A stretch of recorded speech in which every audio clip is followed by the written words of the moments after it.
Good morning, students. Welcome to Srinidhi's Maths Room. Today I continue chapter ring theory. In this class, I discuss about congruence modulo, equivalence class, and very one important theorem on equivalence class that is related with one set. So see here, first basic concept ಒಂದಷ್ಟು discuss ಮಾಡಿ ಆಮೇಲೆ next ಇದನ್ನು ಹೇಳ್ತಾ ಹೋಗ್ತೀನಿ. ಕಾಂಗ್ರುಯೆನ್ಸ್ ಮಾಡಲು ಅಂದರೆ ಏನಂತ. So ಈ ಕಾಂಗ್ರುಯೆನ್ಸ್ ಮಾಡಲು ಇಲ್ಲಿ ಡಿಫೈನ್ ಮಾಡಿರೋದಕ್ಕಿಂತ ಮುಂಚೆ ಕಾಂಗ್ರುಯೆಂಟ್ ಪ್ರಾಪರ್ಟಿ ಒಂಚೂರು ತಿಳ್ಕೊಳ್ಳಿ ಏನಂತ. For example 5 is congruent to 3 mod 2 means what ಅಂತ. So 5 is congruent to 3 mod 2 ಅಂದರೆ 5 minus 3 ಈಸ್ ಡಿವಿಸಬಲ್ ಬೈ 2 ಅಂತ. ಅಂದರೆ 2 divides 5 minus 3 ಅಂತ. So no doubt 5 minus 3 means 2. So 2 divides 2ನ ಡಿವೈಡ್ ಮಾಡುತ್ತೆ ಅಂತ. So 2 divides 5 minus 3 is nothing but 5 is congruent to 3 mod 2 ಅಂತ. ಹಾಗೆ ಜನರಲ್ ಆಗಿ ಹೇಳಿದ್ರೆ ಏನು ಮಾಡ್ತೀವಿ, if a is congruent to b mod n means this n divides a minus b ಅಂತ. ಎನ್ನು ಎ ಮೈನಸ್ ಬಿನ ಡಿವೈಡ್ ಮಾಡುತ್ತೆ ಅಂತ meaning. That is the congruence modulo n ಅಂತ ಹೇಳಿ ಕರಿತೀವಿ. ಸೊ ನಾವು ಈ ಮಲ್ಟಿಪ್ಲಿಕೇಶನ್ ಮಾಡುಲೋ ಎನ್ ಇದನ್ನೆಲ್ಲ ಹೇಳ್ತಾ ಇರ್ತೀವಲ್ವಾ, ಅದರಲ್ಲಿ ಮಲ್ಟಿಪ್ಲಿಕೇಶನ್ ಮಾಡುಲೋ ಅದೇ ಅಡಿಷನ್ ಮಾಡುಲೋ ಅಂದರೆ ಆ ಫಾರ್ಮೆಟ್. ಹಾಗೆ ಇದು ಕಾಂಗ್ರುಯೆನ್ಸ್ ಮಾಡುಲೋ ಅಂತ. ಅರ್ಥ ಆಯ್ತಲ್ಲ ನಾನು ಹೇಳಿದ್ದು. ಸೊ ಅದೇ ಸೆಟ್ಟಲ್ಲಿ ಹೇಳೋದಾದರೆ A is congruent to B mod ಯಾವುದೋ ಒಂದು ಸೆಟ್ ಎ ಅಂತ ಅಂದ್ಕೊಳ್ಳಿ. A is any set. If A and B are the elements of that, so then A is congruent to B mod A ಅಂದರೆ this A minus B belongs to this A ಅಂತ. ಇಲ್ಲಿ divide ಅನ್ನೋದು ಬರಲ್ಲ. Divide ಅನ್ನೋದ್ರ ಬದಲಾಗಿ ಅವೆರಡರ subtraction ಮಾಡಿದಾಗ ಬರೋ ಅಂಥ ರಿಸಲ್ಟೆಂಟ್ ಎಲಿಮೆಂಟು ಆ ಸೆಟ್ಟಲ್ಲಿ ಇರುತ್ತೆ ಅಂತ ಬರುತ್ತೆ. ಸೊ ನಾನು ಆವಾಗಲೇ ಹೇಳಿದ್ದು, ಎರಡನ್ನೂ ಸಬ್ಟ್ರಾಕ್ಟ್ ಮಾಡಿದಾಗ ಬರುವಂಥ ರಿಸಲ್ಟೆಂಟ್ ಎಲಿಮೆಂಟ್ನ ಇದು ಮಾಡುಲೋ ಏನಿರುತ್ತೋ ಅದು ಡಿವೈಡ್ ಮಾಡುತ್ತೆ ಅಂತ ಹೇಳಿದ್ದೆ. ಅದೇ ನೀವು ಇಲ್ಲಿ ಸೆಟ್ ಬರೆದ್ರೆ ಅದರ ಅರ್ಥ a minus B belongs to a ಅಂತ ಹೇಳಿ ಕಾನ್ಸೆಪ್ಟ್. ಇದು ಗೊತ್ತಾಯ್ತಾ ನಾನು ಹೇಳಿದ್ದು. ಅದನ್ನೇ ನಾವಿಲ್ಲಿ ಪರ್ಟಿಕ್ಯುಲರ್ ಕಾಂಗ್ರುಯೆನ್ಸ್ ಮಾಡುಲೋದಲ್ಲಿ a is congruent to B mod I ಅಂತ ಹೇಳಿ ಬರಿತೀವಿ. Here I is an ideal. It is an ideal in this chapter. So ಇಲ್ಲಿ a is congruent to B mod I means this a minus b belongs to I. Here I is an ideal, so that is the definition I given here. So congruence modulo begga ಹೇಳ್ತಾ ಇದೀನಿ. Let I be an ideal of a ring R. I be an ideal of a ring R. Define a relation congruence modulo I. So I define here the relation. That relationship is congruence modulo I. On R, ಆ relation ನ on a ring R ನಲ್ಲಿ define ಮಾಡ್ತಾ ಇದೀವಿ. ಹೇಗೆ ಅಂದರೆ a is congruent to B mod I n. A is congruent to B mod I in the sense that a minus B belongs to I ಅಂತ. So a minus B belongs to I ಆಗಿದ್ರೆ a is congruent to B mod I ಆಗಿರುತ್ತೆ. A is congruent to B mod I ಆಗಿದ್ರೆ a minus B belongs to I ಆಗಿರುತ್ತೆ. So these two elements are the elements of a ring R. So ಅದು ಆರಲ್ಲಿರುವಂಥ elements ಆಗಿರುತ್ತೆ. ಅರ್ಥ ಆಯ್ತಾ ನಾನು ಹೇಳಿದ್ದು. ಸೊ ಇದು ಕಾನ್ಸೆಪ್ಟು. ಇದರ ಬೇಸ್ ಆಗಿ ಇಟ್ಕೊಂಡು ನಾವು ಇಲ್ಲಿ ಒಂದು ಥಿಯರಮ್ನ ಪ್ರೂಫ್ ಮಾಡ್ತಾ ಇದೀವಿ. The equivalence class determined by a belongs to R under the relation congruent modulo I where I is an ideal is the set a plus I is equal to a plus I such that I belongs to I ಅಂತ ಹೇಳಿದೆ. ಅಂದರೆ ಏನು ಅಂತ ನಾನು ಹೇಳ್ತೀನಿ, statement meaning ಹೇಳ್ತೀನಿ. But ಅದಕ್ಕಿಂತ ಮುಂಚೆ before going to the proof and the meaning of the statement of this theorem, first you have to know the equivalence class. What is meant by an equivalence class? ಆ ಈಕ್ವಿವೆಲೆನ್ಸ್ class ಅಂದ್ರೆ ಏನು ಅಂತ ಹೇಳಿ ತಿಳ್ಕೊಂಡ್ರೆ ಆಮೇಲೆ ನೀವು ಇದನ್ನೆಲ್ಲ ಕಲೀಲಿಕ್ಕೆ ಹೆಲ್ಪ್ ಆಗುತ್ತೆ. ಸೊ ಹಾಗಾಗಿ ನಾನು ನಿಮಗೆ ಈಕ್ವಿವೆಲೆನ್ಸ್ ಕ್ಲಾಸ್ ಅಂದ್ರೆ ಏನು ಅಂತ ಹೇಳಿ ಒಂದು ಫಾರ್ಮೆಟ್ ಅಂದ್ರೆ ಡೆಫಿನೇಷನ್ ಹೇಳ್ತೀನಿ. ನೋಡಿ, ಅರ್ಥ ಮಾಡ್ಕೊಳ್ಳಿ. R is an equivalence relation. R is an equivalence relation. So a be the any one element of a R. So R is an equivalence relation on a set A ಅಂತ ಹೇಳಿ ಅನ್ಕೊಳ್ಳಿ. R is an equivalence relation on a set A and A is an element of R. Next, A is an element of A.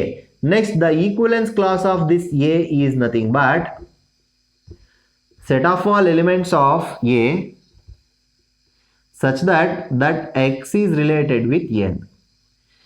So ನಿಮಗಿದು clarity ಸಿಕ್ಕಿರಲ್ಲ, ಏನು ಹೇಳಿದ್ರು ಇವರು, ಹೇಗೆ ಬರ್ಕೊಂಡ್ರಿ, ಇದು ಯಾವ ಬೇಸಿಸ್ ಮೇಲೆ ಹೇಳಿದ್ದಾರೆ ಅಂತ. ಸೊ ನೋಡಿ, ಇದನ್ನು ನಾನು ನಿಮಗೆ ಒಂದು ಎಕ್ಸಾಂಪಲ್ ಕೊಟ್ಟರೆ ನಿಮಗೆ ಅದರದ್ದು ಮೀನಿಂಗ್ ನೀಟಾಗಿ ಗೊತ್ತಾಗುತ್ತೆ. ಸೊ ಅರ್ಥ ಮಾಡ್ಕೊಳ್ಳಿ, ನಾನು ಸೆಟ್ ಆಫ್ ಆಲ್ ಇಂಟೀಜರ್ಸ್ ಅಂತ ತಗೊತಾ ಇದ್ದೀನಿ. ರಿಲೇಷನ್ ಏನಂದ್ರೆ, relation is nothing but here A comma B such that a minus b is divisible by 4 ಅಂತ ಅನ್ಕೋಣ. ಸೊ 2, 3, 4 ಏನೋ ಒಂದು a minus b is divisible by 4. This is the relationship between a and b. No doubt it is an equivalence relation. ಅದು equivalence relation ಆಗೇ ಆಗತ್ತೆ. So ಈಗ ಇದನ್ನ ನಾವು ಅರ್ಥ ಮಾಡ್ಕೊಳ್ಬೇಕು ನೀವು ಕರೆಕ್ಟಾಗೆ. a ಕಾಮಾ ಬಿ ಆರ್ಡರ್ಡ್ ಪೇರು ಅಂದ್ರೆ ರಿಲೇಷನ್ ಯಾವ್ದು ಸ್ಯಾಟಿಸ್ಫೈ ಮಾಡ್ತಿರೋದು, A minus B is divisible by 4 ಅನ್ನೋದು ರಿಲೇಷನ್ಶಿಪ್. ಯಾವುದಕ್ಕೆ ನಾವು ಇದನ್ನು ತಗೊಂತಾ ಇರೋದು, ಸೆಟ್ ಆಫ್ ಆಲ್ ಇಂಟೀಜರ್ಸ್ಗೆ. ಯಾವ ಸೆಟ್ಟಿಗೆ ನಾವು ರಿಲೇಷನ್ ಡಿಫೈನ್ ಮಾಡ್ತಿರ್ತೀವಿ ಅನ್ನೋದು ಕೂಡ ತುಂಬಾನೇ ಇಂಪಾರ್ಟೆಂಟ್. ಸೊ ಇಲ್ಲಿ ನಾನು ರಿಲೇಷನ್ಶಿಪ್ನ ಹೇಳಬೇಕು, ಅಂದ್ರೆ ಹೇಗೆ ಇದು ಫಾರ್ಮೇಷನ್ ಆಗುತ್ತೆ ಅಂತ ಹೇಳಬೇಕು. ಇವಾಗ ನಾನು ಈಕ್ವಿವೆಲೆನ್ಸ್ ಕ್ಲಾಸ್ನ ಬರಿಬೇಕಾದ್ರೆ ಯಾವ ನಂಬರ್ಗೆ ನೀವು ಈಕ್ವಿವೆಲೆನ್ಸ್ ಕ್ಲಾಸ್ನ ಬರಿತೀರಾ ಅನ್ನೋದು ಕೂಡ ಇಂಪಾರ್ಟೆಂಟ್. ಸೊ ನಾನಿಲ್ಲಿ ಸಮ್ 3ಗೆ ನಾನು ಈಕ್ವಿವೆಲೆನ್ಸ್ ಕ್ಲಾಸ್ನ ಬರಿತೀನಿ ಅಂತ ಇಟ್ಕೊಳ್ಳಿ. 3ಗೆ ನಾನು ಈಕ್ವಿವೆಲೆನ್ಸ್ ಕ್ಲಾಸ್ ಬರಿಬೇಕು ಅಂದರೆ ಹೇಗೆ ಬರೆಯೋದು ಅಂದರೆ, ಈ ಸೆಟ್ ಆಫ್ ಆಲ್ ಇಂಟೀಜರ್ಸ್ನಲ್ಲಿ ಯಾವ್ಯಾವ ನಂಬರ್ನ 3 ಜೊತೆ ಸಬ್ಟ್ರಾಕ್ಟ್ ಮಾಡಿದ್ರೆ ನಿಮಗೆ ಅದು 4ಇಂದ ಡಿವೈಡ್ ಆಗುತ್ತೆ ಅಂತ ಚೆಕ್ ಮಾಡ್ಕೊಳ್ಳೋದು. ಈಗ ಸೆಟ್ ಆಫ್ ಆಲ್ ಇಂಟೀಜರ್ಸ್ ಅಂದರೆ ಅದರಲ್ಲಿ 0 ಇರುತ್ತೆ, +or-1 ಇರುತ್ತೆ, +or-2 ಇರುತ್ತೆ, +or-3 ಇರುತ್ತೆ, ಹೀಗೆ ಸುಮಾರು ಎಲಿಮೆಂಟ್ಸ್ ಇರುತ್ತೆ. 3 ಜೊತೆಗೆ ನೀವು ಏನನ್ನ ಆ್ಯಡ್ ಮಾಡಿದ್ರೆ ಅಥವಾ ಏನನ್ನ ಸಬ್ಟ್ರಾಕ್ಟ್ ಮಾಡಿದ್ರೆ ನಿಮಗೆ ಅದು 4ಇಂದ ಡಿವೈಡ್ ಆಗುತ್ತೆ. ಅದನ್ನು ಹುಡುಕ್ತಾ ಹೋಗೋಣ. ಈಗ 3 ಜೊತೆಗೆ ನಾವು 7 ಸಬ್ಟ್ರಾಕ್ಟ್ ಮಾಡ್ತೀವಿ ಅಂತ ಇಟ್ಕೊಳ್ಳಿ. 3 - 7 that is equal to what, 4. Exactly 4 is divisible by 4 ಇಂದ ಡಿವೈಡ್ ಆಗುತ್ತೆ, ನೋ ಡೌಟ್. ಹಾಗಾಗಿ ಏನು ಮಾಡ್ತೀವಿ, ಈಕ್ವಿವೆಲೆನ್ಸ್ ಕ್ಲಾಸ್ನ ನಾವು ಈ ಥರ ಸ್ಕ್ವೇರ್ ಬ್ರಾಕೆಟ್ ಒಳಗಡೆ ಬರಿತೀವಿ. ಸೊ ಆ ಈಕ್ವಿವೆಲೆನ್ಸ್ ಕ್ಲಾಸ್ನಲ್ಲಿ ನಾವು ಈ 4ನ ಬರಿಬೋದು. ಅರ್ಥ ಮಾಡ್ಕೊಬೇಕು ಕರೆಕ್ಟಾಗೆ. 4 ಅಲ್ಲ, ಎಕ್ಸ್ಟ್ರೀಮ್ಲಿ 7ನ ಬರಿಬೋದು. ಯಾಕೆ ಅಂದರೆ 3 ಜೊತೆಗೆ 7 ರಿಲೇಟೆಡ್ ಆಗಿದೆ. ಹೇಗೆ, 3 - 7 ಅಂದರೆ ಅದು 4ಇಂದ ಡಿವೈಡ್ ಆಗ್ತಿದೆ. ಸೊ ಹಾಗಾಗಿ 7ನ ಬರಿಬೋದು. ಇನ್ನು ನೆಕ್ಸ್ಟ್ 3 ಜೊತೆಗೆ ಇನ್ಯಾವುದನ್ನು ಸಬ್ಟ್ರಾಕ್ಟ್ ಮಾಡಿದ್ರೆ ನಮಗೆ 4ಇಂದ ಡಿವೈಡ್ ಆಗುತ್ತೆ ಅಂತ ಕೇಳಿದ್ರೆ 11ನ ಹೇಳ್ಬೋದು. 3 - 11 ಅಂದರೆ ಅದು ಆ್ಯಕ್ಚುಲಿ -4 ಬರುತ್ತೆ. 3 - 11 is also is nothing but -7. So -8. 3 - 11 ಅಂದರೆ -8 ಆಗುತ್ತೆ. -8 ಈಸ್ ಡಿವಿಸಬಲ್ ಬೈ 4. ಹಾಗಾಗಿ 11 ಅದನ್ನು ಕೂಡ ನಾವು ಈಕ್ವಿವೆಲೆನ್ಸ್ ಕ್ಲಾಸ್ನಲ್ಲಿ ಬರಿಬೋದು.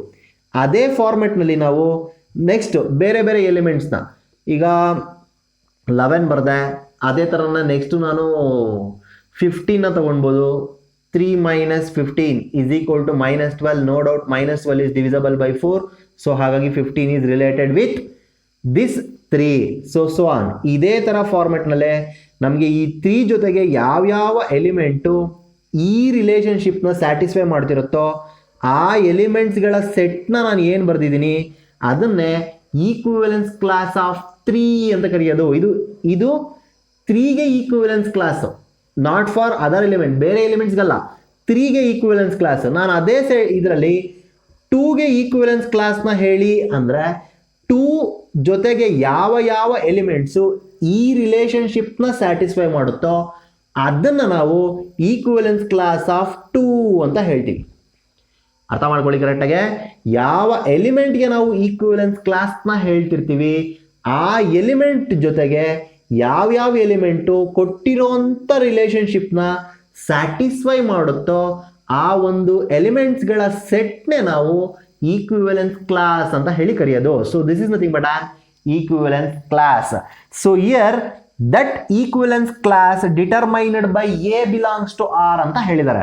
ಅಂದರೆ ಈಕ್ವಿವೆಲೆನ್ಸ್ ಕ್ಲಾಸ್ ಆಫ್ ಎ ಅಂದರೆ ಎ ಜೊತೆಗೆ ಯಾವ್ಯಾವ ಎಲಿಮೆಂಟು ಯಾವ ರಿಲೇಷನ್ಶಿಪ್ನ ಕಾಂಗ್ರೆಂಟ್ ಮಾಡುಲೋ ಅನ್ನುವಂಥ ರಿಲೇಶನ್ಶಿಪ್ನ ಕಾಂಗ್ರೆಂಟ್ ಮಾಡುಲೋ ಅನ್ನೋ ರಿಲೇಶನ್ಶಿಪ್ಪು ಇಲ್ಲಿರೋದು.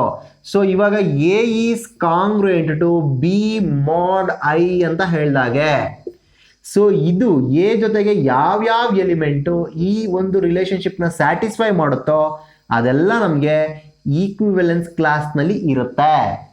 ಈಕ್ವಿವೆಲೆನ್ಸ್ ಕ್ಲಾಸ್ ಆಫ್ ಎನಲ್ಲಿ ಇರುತ್ತೆ.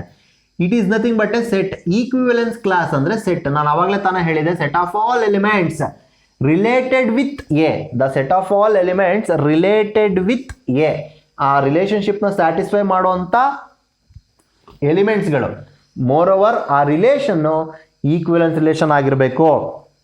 ಅದು ಮಸ್ಟ್ ಅಂಡ್ ಶುಡ್ ಕಂಡೀಷನ್. ಅದು ಈಕ್ವಿವೆಲೆನ್ಸ್ ರಿಲೇಷನ್ ಆಗಿದ್ದರೆ ಮಾತ್ರ ನಾವು ಈಕ್ವಿವೆಲೆನ್ಸ್ ಕ್ಲಾಸ್ನ ಬರೆಯೋದಕ್ಕಾಗೋದು. ಸೊ ಐ ಥಿಂಕ್ ನಿಮ್ಗೆ ಇದು ಅರ್ಥ ಆಯಿತು ಅಂತ ಅನ್ಕೊಂತೀನಿ. ಸೊ ಈ ಈಕ್ವಿವೆಲೆನ್ಸ್ ಕ್ಲಾಸ್ನ it is nothing but a set. ಈ ಸೆಟ್ಟು ಎ ಪ್ಲಸ್ ಐ ಅನ್ನೋ ಸೆಟ್ ಜೊತೆಗೆ, ಎ ಪ್ಲಸ್ ಐ ಅಂದರೆ ಅವ್ರು ಡಿಫೈನ್ ಮಾಡಿದ್ದಾರೆ, ಆ ಎ ಪ್ಲಸ್ ಐ ಅನ್ನೋ ಸೆಟ್ಟಲ್ಲಿ ಎ ಪ್ಲಸ್ ಐ ಥರನೇ ಎಲಿಮೆಂಟ್ ಇರುತ್ತೆ. ಈ ಸೆಟ್ ಜೊತೆಗೆ ಈ ಈಕ್ವಿವೆಲೆನ್ಸ್ ಕ್ಲಾಸು ಈಕ್ವಲ್ ಆಗಿರುತ್ತೆ ಅಂತ ಹೇಳಿ ಪ್ರೂಫ್ ಮಾಡಬೇಕು. ಅದನ್ನೇ ಅವ್ರು ಹೇಳಿರೋದು, the equivalence class determined by a belongs to R under the relation congruent modulo I, where I is an ideal, is the set a plus I is equal to a plus I such that I belongs to I ಅಂತ ಹೇಳಿದ್ದಾರೆ. So ಅದನ್ನು ನಾವಿಲ್ಲಿ proof ಮಾಡ್ತಾ ಇದ್ದೀವಿ. So ಅರ್ಥ ಮಾಡ್ಕೊಳ್ಳಿ ಕರೆಕ್ಟಾಗಿ ಹೇಗೆ ಪ್ರೂಫ್ ಇದೆ ಅಂತ. ನನಗೆ ಆಲ್ರೆಡಿ ಪ್ರೂಫ್ನ ಬರ್ದಿದ್ದೀನಿ. It's very simple one. Let us consider the equivalence class. First ನಾನು ಈಕ್ವಿವೆಲೆನ್ಸ್ ಕ್ಲಾಸ್ನ ತಗೊತಾ ಇದ್ದೀನಿ. ಈ ಥಿಯರಮ್ ಪ್ರೂಫ್ನ ನಾನು ಯಾವ ಬೇಸಿಸ್ ಮೇಲೆ ಬರಿತಾ ಇದ್ದೀನಿ ಅಂದರೆ, ಈ ಈಕ್ವಿವೆಲೆನ್ಸ್ ಕ್ಲಾಸ್ ಅನ್ನೋದು ಒಂದು set, a plus I another another set. So when do you say that two sets are equal? If one set is a subset of the other set, then the two sets are equal. So ಒಂದು set ಇನ್ನೊಂದು ಸೆಟ್ಟಿಗೆ subset ಆಗಿದ್ರೆ ಆಗ ನಾವು ಆ ಎರಡೂ ಸೆಟ್ಸ್ನ ನಾವು equal ಅಂತ ಹೇಳ್ತೀವಿ. ಆ ಒಂದು ಕಾನ್ಸೆಪ್ಟ್ ಬೇಸಿಸ್ ಮೇಲೆ ನಾವಿಲ್ಲಿ ಪ್ರೂಫ್ ಮಾಡ್ತಾ ಹೋಗ್ತೀವಿ. ಸೊ ಒಂದು ಸೆಟ್ನ ಇನ್ನೊಂದು ಸೆಟ್ಗೆ ಸಬ್ಸೆಟ್ ಅಂತ ಹೇಳಬೇಕು ಅಂದರೆ, ಇವಾಗ ಎ ಈ subset of B, B subset of A ಆಗಿತ್ತು ಅಂದರೆ then A is equal to B ಅಂತ ಬರಿತೀವಿ. ಯಾವಾಗ ಒಂದಕ್ಕೊಂದು ಸಬ್ಸೆಟ್ ಆಗಿರುತ್ತೆ, ಏನಲ್ಲಿರುವಂಥ ಎಲಿಮೆಂಟ್ ಅಲ್ಲ, ಏನಲ್ಲಿರುವಂಥ ಎಲಿಮೆಂಟ್ಸ್ ಎಲ್ಲ ಬಿನಲ್ಲಿದ್ದರೆ ಆಗ A is subset of B ಅಂತ ಹೇಳ್ತೀವಿ. ಹಾಗೆ ಬಿನಲ್ಲಿರುವಂಥ ಎಲಿಮೆಂಟ್ ಅಲ್ಲ ಏನಲ್ಲಿದ್ದರೆ ಆಗ B is subset of A ಅಂತ ಹೇಳ್ತೀವಿ. ಈ ಕಂಡೀಷನ್ ಬೇಸಿಸ್ ಮೇಲೆ ಈ ಥಿಯರಮ್ನ ನಾವಿಲ್ಲಿ ಪ್ರೂಫ್ ಮಾಡ್ತಾ ಹೋಗ್ತೀವಿ. ಸೊ ಅದಕ್ಕೇನೆ ಫಸ್ಟು ಈಕ್ವಿವೆಲೆನ್ಸ್ ಕ್ಲಾಸ್ನ ಬರಿತಾ ಇದ್ದೀನಿ. So equivalence class determined by a, that is denoted as this one. ಹೇಗೆ ಅಂತ, ಈಕ್ವಿವೆಲೆನ್ಸ್ ಕ್ಲಾಸ್ ಅಂದರೆ ನಾನು ಅವಾಗಲೇ ತಾನೇ ಹೇಳಿದ್ದೆ, ಈಕ್ವಿವೆಲೆನ್ಸ್ ಕ್ಲಾಸ್ನ ನಾನು ಹೇಳಿದ್ದೆ ಹೇಗೆ. So the element belongs to X belongs to set A such that X is related with A ಅಂತ ಹೇಳಿದ್ದೆ. ಸೊ ಇಲ್ಲಿ X is related with A ಅಂದರೆ ಅಲ್ಲಿ ಪರ್ಟಿಕ್ಯುಲರ್ ಆಗಿ ನಾವು ರಿಲೇಶನ್ಶಿಪ್ನ ಬರಿತೀವಿ. ಇಲ್ಲಿ ಹೇಳಿದರೆ ಪರ್ಟಿಕ್ಯುಲರ್ ಆಗಿ ರಿಲೇಷನ್ ಏನಂದರೆ ಕಾಂಗ್ರೆಂಟ್ ಮಾಡ್ ಐ ಅಂತ. So X is congruent to A mod I ಅಂತ. X belongs to R. ಇಲ್ಲಿ ನಾವು ಸೆಟ್ ಎ ಅಂತ ಹೇಳ್ತಾ ಇದ್ವಿ, ಇಲ್ಲಿ ಪರ್ಟಿಕ್ಯುಲರ್ ಆಗಿ ರಿಂಗ್ನೇ ನಾವು ಸೆಟ್ ಅಂತ ತಗೊಂಡಿರೋದ್ರಿಂದ so x belongs to R such that X is congruent to A mod I ಅಂತ. So this is the definition of an equivalence relation. ಅದೇ definition of the equivalence relation ನಾನು ಬರಿತಾ ಇರೋದು ಕೂಡ ಅದನ್ನೇ. ಸೊ ಇಲ್ಲಿ ಕಾಂಗ್ರೆಂಟ್ ಅಂತ ಹೇಳಿದ್ರೆ, so X is congruent to A mod I ಅಂದರೆ ಈ ರಿಲೇಶನ್ಶಿಪ್ನ ಸ್ಯಾಟಿಸ್ಫೈ ಮಾಡ್ತಿದೆ ಅಂದರೆ ಅದರ ಅರ್ಥ ಬಂದು x minus A belongs to I ಅಂತ. ಇಲ್ಲಿ ಹೇಳಿದೀವಿ ಅಲ್ವಾ, a is congruent to B mod I ಅಂದರೆ ಎ ಮೈನಸ್ ಬಿ ಐ ಅಲ್ಲಿರುತ್ತೆ ಅಂತ. ಇಲ್ಲಿ X is congruent to A mod I means this x minus A belongs to I ಅಂತ. So here I is the set that contains the elements in the form of I. Small letter I ಥರನೇ ಇರುತ್ತೆ I ಅಲ್ಲಿರುವಂಥ ಎಲಿಮೆಂಟ್ಸ್ಗಳೆಲ್ಲ.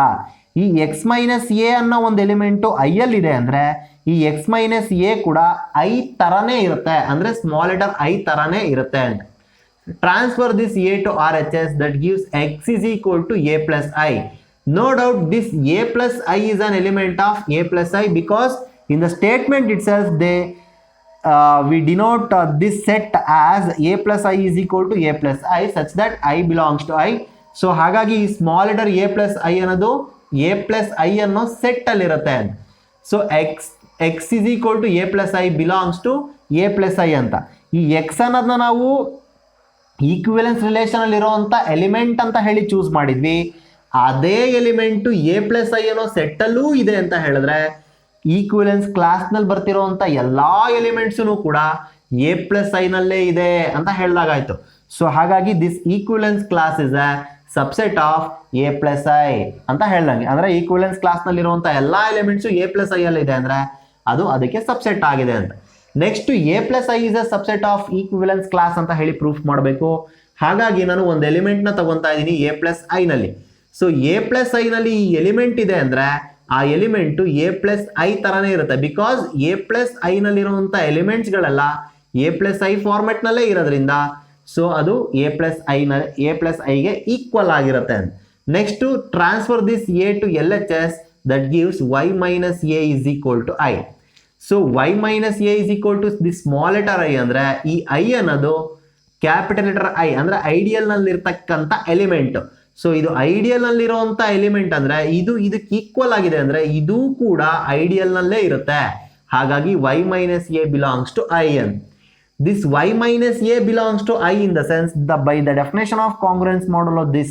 So no doubt this y is congruent to a mod I ಅಂತ. So y is congruent to a mod I ಅಂದರೆ ಈ y ಅನ್ನೋದು a ಜೊತೆಗೆ ರಿಲೇಶನ್ಶಿಪ್ನ satisfy ಮಾಡ್ತಿದೆ ಅಂದರೆ ಈ y ಅನ್ನೋ ಎಲಿಮೆಂಟು ಕೂಡ ನಮಗೆ ಆ y ಅನ್ನೋದು ಕೂಡ ನಮಗೆ ಈಕ್ವಿವೆಲೆನ್ಸ್ ಕ್ಲಾಸ್ನಲ್ಲಿದೆ ಅಂತ ಅರ್ಥ. ಯಾಕೆ ಅಂದರೆ ಆ ವೈ ಅನ್ನೋದು ಎ ಜೊತೆಗೆ ರಿಲೇಶನ್ಶಿಪ್ನ ಸ್ಯಾಟಿಸ್ಫೈ ಮಾಡ್ತಾ ಇದೆ. ನಾನು ಅವಾಗಲೇ ಸೆಟ್ನಲ್ಲಿ ಹೇಳಿದ್ದೆ ಯಾವ್ಯಾವ ಎಲಿಮೆಂಟು ಅದರ ಜೊತೆಗೆ ಆ ರಿಲೇಶನ್ಶಿಪ್ನ ಸ್ಯಾಟಿಸ್ಫೈ ಮಾಡುತ್ತೋ ಅದೆಲ್ಲ ಕ್ಲಾಸಲ್ಲಿರುತ್ತೆ ಅಂತ.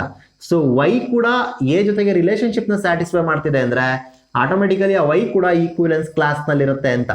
ವೈ ಅನ್ನೋದನ್ನ ನಾವು ಎ ಪ್ಲಸ್ ಐ ಅಲ್ಲಿ ಇದೆ ಅಂತ ತಗೊಂಡಿದ್ವಿ ಅಂದರೆ ಎ ಪ್ಲಸ್ ಐ ಅಲ್ಲಿರುವಂಥ ಎಲ್ಲ ಎಲಿಮೆಂಟ್ಸು ಈಕ್ವಿವೆಲೆನ್ಸ್ ಕ್ಲಾಸ್ನಲ್ಲಿದೆ ಅಂದರೆ ಆ a plus i is a subset of a class equivalence class a ಅಂತ ಹೇಳಿದಾಗ. So equivalence class is a subset of a plus I is a subset of equivalence class, hence those two sets are equal. That is the theorem. So ಇದು theorem. ಇದು I think ನಿಮ್ಗೆ ಇದು ಅರ್ಥ ಆಗಿದೆ ಅಂತ ಅನ್ಕೊಂತೀನಿ. ಬೇಸಿಕ್ ಕಾನ್ಸೆಪ್ಟ್ಸ್ ಕರೆಕ್ಟಾಗಿ ತಿಳ್ಕೊಳ್ಳಿ, ಇಲ್ಲಾಂದರೆ ಈ ಥಿಯರಮ್ ಅರ್ಥ ಆಗಲ್ಲ. ಓಕೆನಾ? ಇದಿಷ್ಟು ನಿಮಗೆ ಅರ್ಥ ಆಗಿದೆ ಅಂತ ಅನ್ಕೊಂತೀನಿ. Thank you for watching. Thank you one and all.